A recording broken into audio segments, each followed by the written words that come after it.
Alright, so here it is. I said I wasn't going to bring you a monster or a flip through Friday. I've brought it. So today at GrandCon 2014, I managed to pick up the Monster Manual. And it retails for $50, but it is well worth it. I have read the whole thing almost already. I had some downtime today between volunteering, and I did read this, which I also got to meet Ed Greenwood, so you will see that picture of me meeting Ed Greenwood at the end of this video. Talked to him, really awesome guy, really nice. His people were really nice, so that was a huge privilege to get to meet him. So anyways, as you can tell from the cover, beautiful artwork. I've said it before, beautiful artwork. So much like the player's handbook, it's done really well. The back cover has that matte finish again. Awesome. So awesome stuff. Anyways, and I did break it in the proper way. If you guys want, I will also post the picture of the correct way to break in any book, but D&D books in particular. I'll post that picture with this video as well, and that will be at the very end also. So let's get to looking at it. Okay. I do have this little mistake, which bothers me a little. Not sure how I can fix that or if I can, but I'm going to toy around with that a little bit. Alright, very first thing you see is a red dragon on a hilltop or a mountaintop, so that's really nice. Sticking with the same theme as the player's handbook. So, you got a picture of the beholder from the cover. That's really cool. I like that they give you some art background. It's really, really nice. So, in the beginning, like a lot of first monster manuals, you get rules on how to use it, what different things mean, and it breaks all that down for you. Gives you some rules for the general hit dice for monsters by size, experience, proficiency bonuses by size or by CR. So, a lot of cool things. Then it gets into the monsters. Now, I talked to a few people already about the artwork. I personally think it's amazing. I think it's stellar artwork, and I know not everybody agrees with the style. In fact, only one person I've talked to really just wasn't digging it, but I couldn't really tell if it was sarcasm or not. I'm pretty sure they were being honest. I like it. I think it's great. I think the book is beautiful. It's laid out really well. A lot of the descriptions of the monsters, like when it gives you background information, is really well done. A lot of good ways to think of different monsters. And yeah, I also like how when you get to certain monsters, it gives you different levels of them. So for instance, when you get to the goblin, it's not just a goblin on the page, it gives you a goblin boss, for example. I like when you get to the zombies. The zombie section has a zombie. It has I think an ogre zombie. I'll get there, but it has like an ogre zombie, and then it had a beholder zombie. So I thought that was pretty cool. But here you go. It's got different blights right here, which is kind of cool. Bugbear, Bugbear Chief. There's a good example. So it gives you the difference of the two. So that's nice. I mean, it's just a really well laid out monster manual, in my opinion.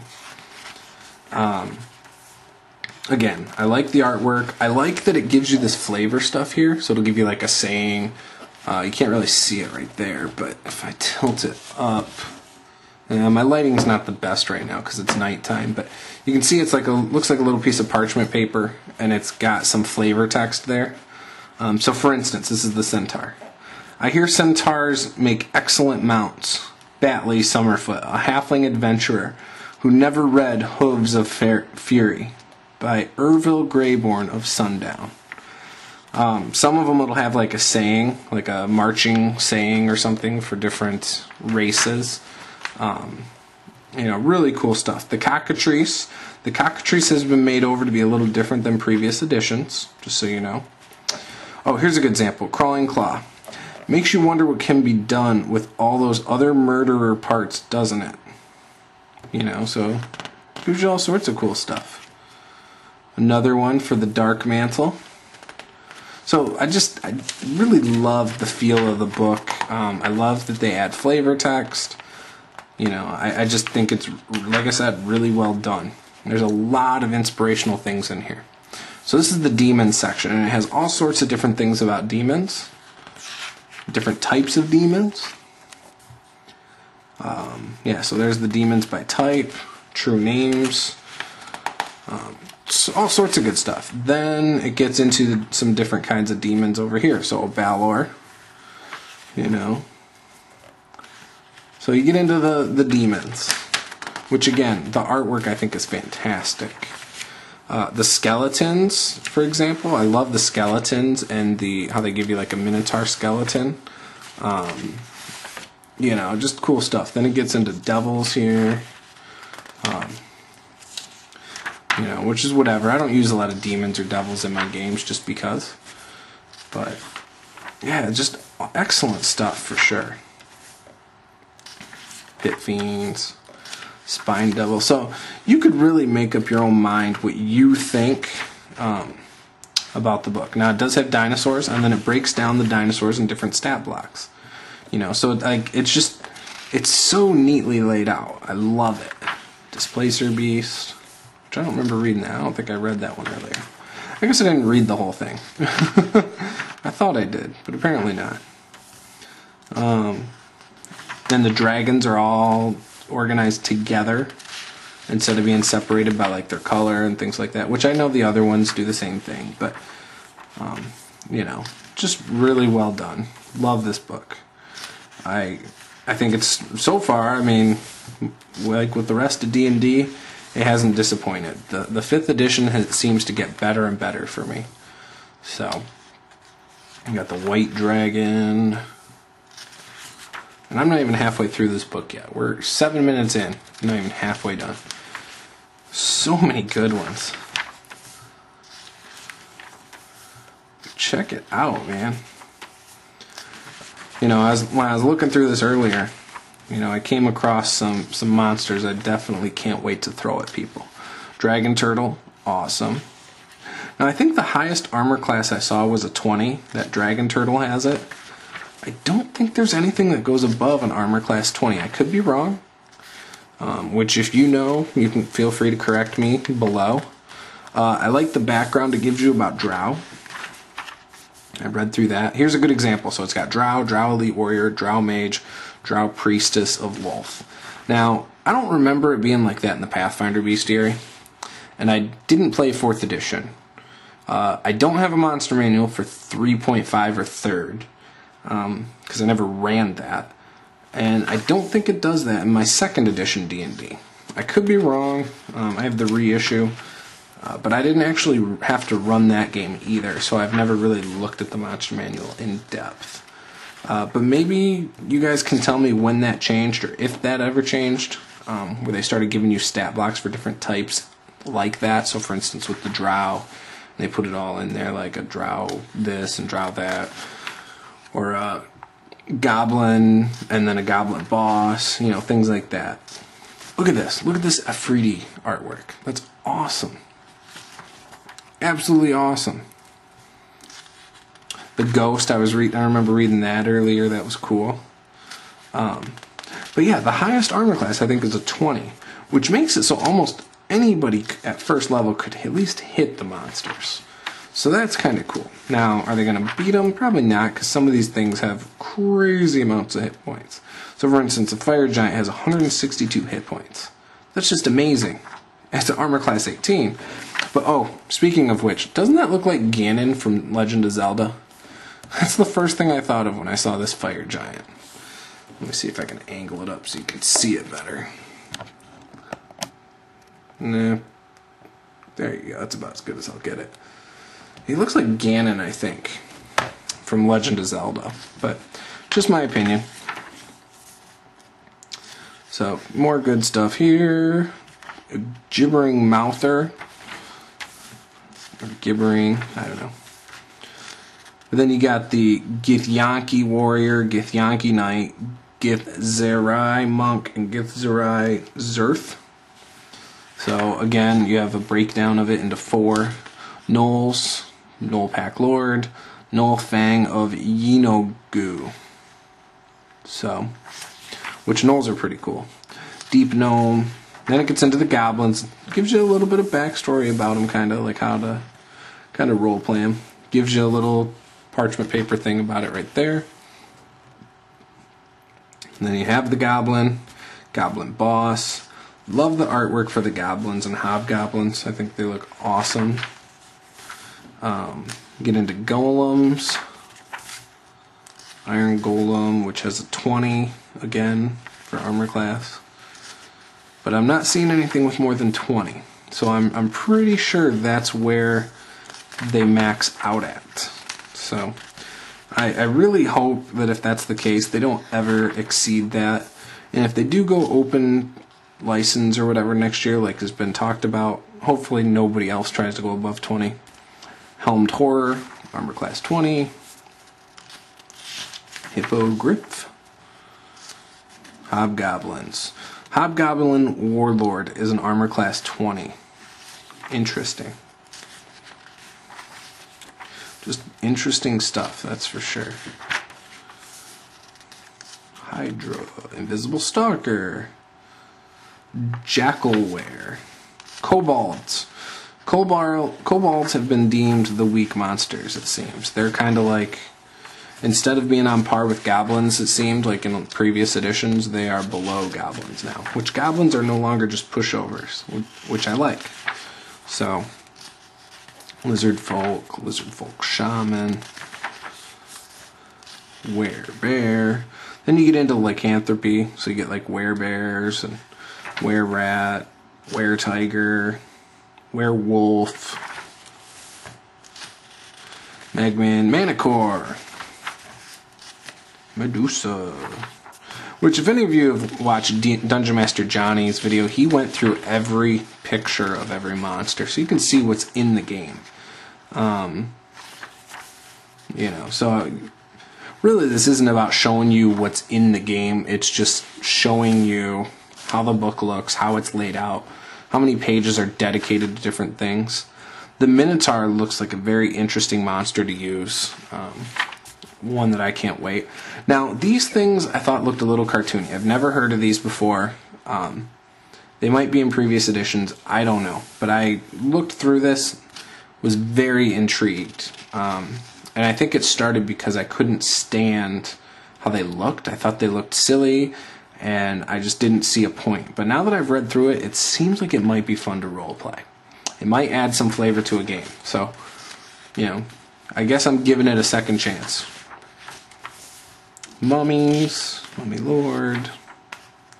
Look at that artwork. That is really cool. So, I think those are spores or something. Or myconids.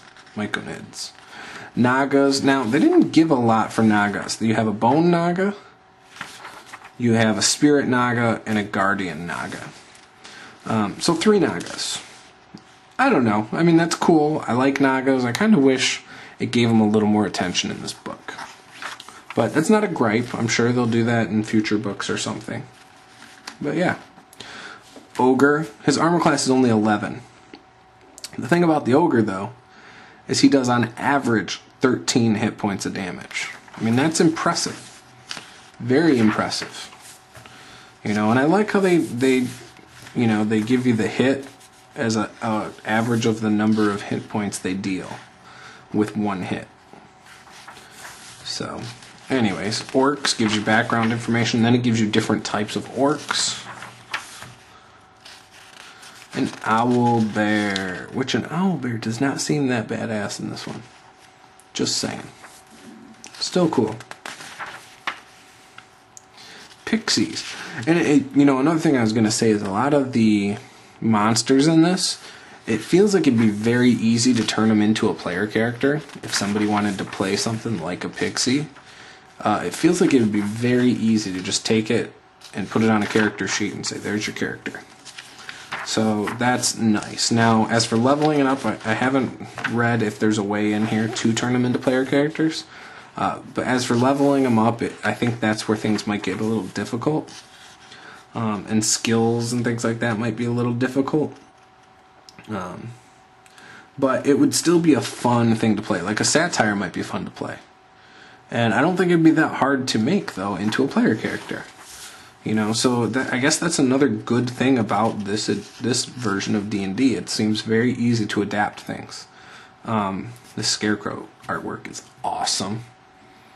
So I wish I could make it so you could see better, but I can't right now. Yeah. So if you have any questions about this, I'll probably start doing some highlights on certain monsters here and there. And what I'll do is I'll just quickly mention it, and I'll explain how you could use it in a fun encounter. But I don't know how often I'll do that. There's so many D&DNext videos I want to make. So yeah. There's all different kinds of slots in here. Spectre. Sphinxes. You get different sphinxes. So that's cool that it goes into the explanation of those as well. A sprite, which I think would be a fun character to play. Not play, but to put, you know, give it people an option to play if they really, really wanted to. Maybe they're playing like a Peter Pan adventure or something. I guess that'd be more of a pixie, but Tarrasque. And obviously we're almost to the 20-minute mark, but you know, this is a good video, I think. I think, you know, everyone's wanted to see this. We've been waiting for a long time. Some of you don't have the ability to pick it up early. So hopefully this gives you, you know, get your thirst wet a little bit for these. There's a troll. I do feel bad that my lighting isn't very good. I will get that sorted out for nighttime videos. Vampire. I will get this sorted out for you so you get better lighting in future videos, but it goes into a vampire's lair right here, which is kind of cool. And then it gives you this huge stat block for a vampire. Huge. So, vampire spawn. A weird, water weird. A white. Will-o-wisp. Wraith, which their artwork for a wraith is almost spot on. Wyvern, which is awesome again. Basically a dragon. A little different, but, you know. Wyverns, their hands are part of their wings. Dragons actually have separate, their arms are separate from their wings. So, Yeti, Yuntai, various versions of them. Again, another version. Mesoloth, Arcanoloth. Alright, then you get into the zombies, and it shows you a picture of the three different kinds. You have a regular zombie, an ogre zombie, and a beholder zombie. Then your three stat blocks. Then it goes into the appendix, which this is awesome. So miscellaneous creatures. So this is just random creatures that they didn't feel like dedicating a full page to. So you get 4 on one page right there. It doesn't give you a lot of information. It just gives you basically their stat blocks. Some of them do have a little information, like a blink dog right here. Boom. So some of them do have an explanation, but not all of them. So I mean, I'm on page 320 already, so you're looking at over 320 monsters already too, because some have various ones on a page. You know, so I don't know how many monsters are in it. I'll look here in a second. Something that got me really excited is that a giant fire beetle. Now, I've never seen a good picture of a giant fire beetle until now. And I love it because it's got the glands in the front glowing and the glands in the back glowing. And then the back is glowing as well. So I like it because I used it in my Pathfinder campaign and couldn't find a good picture to print out. So, because the Pathfinder bestiary does not have a picture of it. Giant spider. Hyena. Oh, jackal, sorry. And a hyena. A mastiff that can be ridden, polar bear, a phase spider, bats, a couple different swarms, a warg, winter wolf,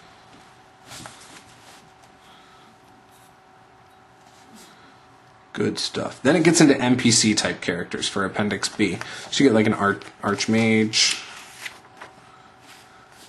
the bandit captain, cult fanatic, Druid, which I don't know why it gives you a Druid NPC when the player's handbook has Druids. I mean, I guess that's fine because you might use it still, but I don't know. I just thought that was a little weird. Get a Noble, a Scout, which that looks awesome. Thug. I thought the Veteran was kind of interesting. It's got a really high armor class. Would make for a very formidable opponent if you needed to use it. Tribal Warrior was interesting. So yeah. So that's the whole Monster Manual. And that's it for this edition of Flip Through Friday. We've gone 20 minutes now. The back does not tell you how many monsters are in the book, unfortunately. But yeah, so that's the Monster Manual. I hope you enjoyed it. Hope you enjoy my photos of Ed Greenwood I'm about to post. And hope you enjoy the instructions on how to break in a book in general. But especially these new D&D books if you want to keep them going well without splitting the binding and breaking the spine. So, yeah. Thank you. Be sure to like, comment, subscribe, and share this video with your friends, especially if they like D&D and are on the fence about it. It's a great opportunity to get into D&D right now before they have all the splat books for the new edition. I think this is the greatest edition of D&D. I had a lot of good talks about it today with people who haven't tried it yet, but they've also heard good things. So hopefully you give it a shot. If not, if you're really not that interested, I still encourage you to go check out D&D Encounters. And when you go to D&D Encounters, you'll see just how smooth the system runs. So I am all in on the new D&D. So thank you very much again, and have a great day. Bye-bye.